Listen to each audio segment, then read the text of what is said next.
श्रीलंका के एक बंदरगाह पर चीनी पोत के रुकने से हलचल पैदा हो गई। चीन के पोत में रेडियो एक्टिव पदार्थ के बारे में पता चलने पर श्रीलंका को कड़ा रुख अपनाना पड़ा। चीन के एक पोत पर रेडियो एक्टिव पदार्थ मिलने के बाद श्रीलंका ने उसे हम्बनटोटा बंदरगाह छोड़ने के लिए कहा है, जिसके बाद दोनों देशों के बीच तनाव की स्थिति पैदा हो गई है। ये जहाज चीन के लिए ही जा रहा था, लेकिन कुछ तकनीकी दिक्कत होने के कारण हम्बनटोटा बंदरगाह पर ही रुक गया था, लेकिन श्रीलंकाई अधिकारियों ने उसे ऐसा करने से इनकार कर दिया। समाचार एजेंसी पीटीआई के मुताबिक श्रीलंका एटोनॉमिक एनर्जी अथॉरिटी के अधिकारी ने बताया कि रोटरमैट बंदरगाह से ये जहाज चीन की ओर जा रहा था, लेकिन जब इसमें कुछ दिक्कत आई तो ये हम्बनटोटा बंदरगाह की ओर आने लगा।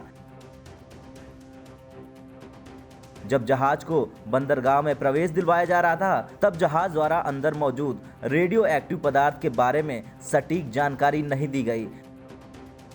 जानकारी के मुताबिक इस जहाज को चीन की China merchant port holding company manage करती है। इस घटना के बाद श्रीलंका की संसद में भी हंगामा हो गया।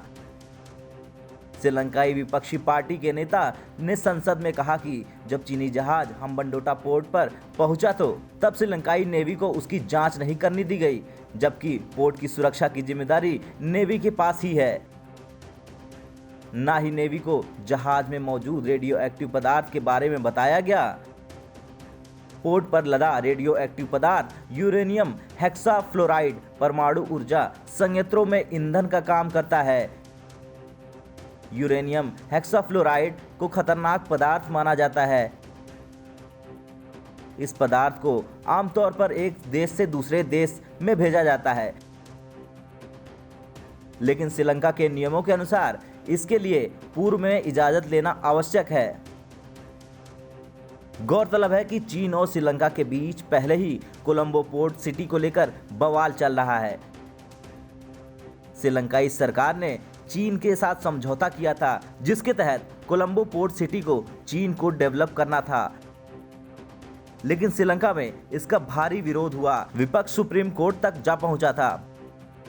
बाद में सरकार बैकफुट पर आई और उसे सफाई देनी पड़ी कि जमीन का पूरा कब्जा सरकार के पास ही रहेगा। ब्यूरो रिपोर्ट, भारत तक।